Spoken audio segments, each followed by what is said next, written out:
আমাদের আমরা 125% পর্যন্ত দিয়ে দিয়েছিলাম বামফ্রন্ট সরকার চলে যাওয়ার পর। তারপরে আমাদের আমরা মার্চ করে দিয়েছি এখন নতুন, এটা সিক্স পে কমিশন অনুযায়ী, বেসিক পেটা সিক্স পে কমিশনের রেকমেন্ডেশন অনুযায়ী, অর্থাৎ সেন্ট্রালে যেটা পায় এটা কিন্তু আরও বেশি পায়। তার কারণ হচ্ছে পে কমিশন প্লাস ডিএ দুটো পায়। এইটাও আমরা নতুন করে 2024 সাল থেকে, এটা 2025-এর সবে ফেব্রুয়ারি মাস, আমরা এর মধ্যে 14% দিয়ে দিয়েছি এবং আজকে আরও 4% দিয়ে দেওয়া হলো। এটা উপকৃত হবেন আমার সরকারি কর্মচারী থেকে শুরু করে অসরকারি কর্মচারী থেকে শুরু করে, মানে যারা বিভিন্ন কাজে আছে, শিক্ষক অশিক্ষক থেকে শুরু করে সবাই আর কি এর মধ্যে পাবেন আর কি।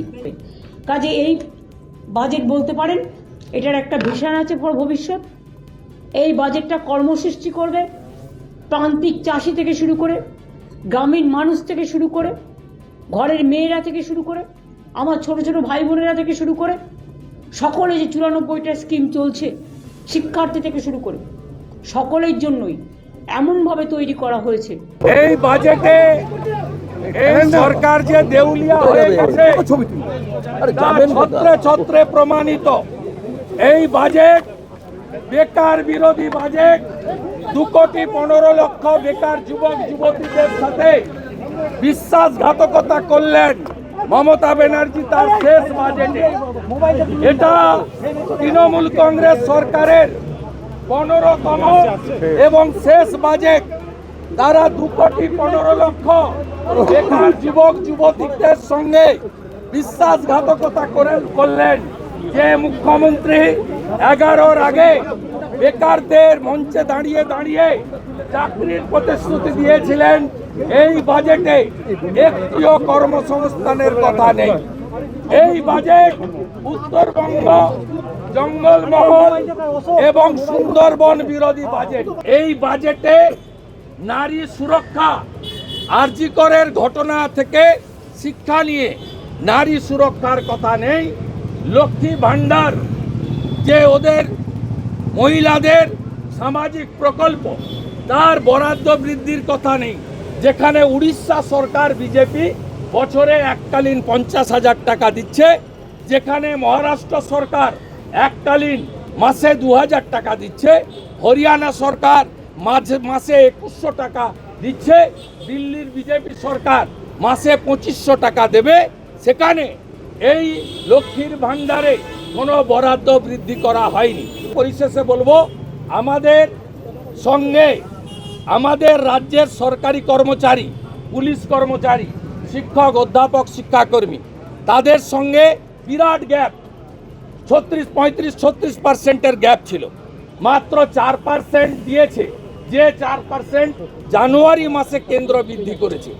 15 সালে পে কমিশন হয়েছিল, নতুন পে কমিশনের প্রস্তাব নেই এবং এখনো কেন্দ্রীয় সরকারের সঙ্গে প্রায় 31-32% ডিফারেন্স হয়ে আছে কর্মচারীদের। দেখুন, যেটা দরকার, যেটা প্রয়োজন আছে, সে জায়গায় বাজেটটা ঠিকঠাক দাঁড় করতে পারেনি। শুধু এখানে একটু দিয়ে চমক দেওয়ার চেষ্টা হচ্ছে, আর কিছুই নয়। নতুনত্ব কিছুই নয়। শুধুমাত্র যেভাবে নদী ক্ষয়ের ফলে মানুষ ক্ষতিগ্রস্ত হচ্ছে সেটার জন্য এবং ঘাটাল মাস্টার প্ল্যানের ব্যাপারে এটা হয়েছে। কিন্তু দুর্ভাগ্যের বিষয়, সরকারি কর্মচারীদের যেটা ডিএর প্রাপ্য, তাদের হকের প্রাপ্য, সেটা তাদেরকে দেওয়া হচ্ছে না। মাত্র 4% দিয়েছে। আমরা বারবার বলছি, খেলামেলা করে যখন হাজার হাজার কোটি টাকা বিভিন্ন জায়গায় খরচ হচ্ছে, সেখানে সরকারি কর্মচারীদেরকে কেন তাদের হকের ডিএ বুঝিয়ে দেওয়া হচ্ছে না? এই সরকার এখন যারা সরকারে আছে, 2011 সালের আগে তারা অপোজিশনে ছিল, তখন তারা বলেছিলেন কেন্দ্রীয় সমাহারে যে সরকার ডিএ দিতে পারে না তাদের সরকারে থাকা অনুচিত, ছেড়ে দেওয়া দরকার। তাহলে আজকে কেন দিতে পারছে না? অন্যান্য ক্ষেত্রে যেগুলো অপ্রয়োজনীয় আমি মনে করছি, সেখানে হাজার হাজার কোটি টাকা খরচ করছে। আর একটা সরকার এগিয়ে যেতে, সরকার যেটা চলছে পশ্চিমবাংলায়, যারা অগ্রণী ভূমিকা রাখে অবশ্যই আমাদের সরকারি কর্মচারীরা, তাদের অক্লান্ত পরিশ্রমের ফলে তারা আমাদের রাজ্য এগিয়ে যাচ্ছে। কিন্তু দুর্ভাগ্যের বিষয়, তাদেরকে তাদের হকের পাইয়ে দেওয়া হচ্ছে না।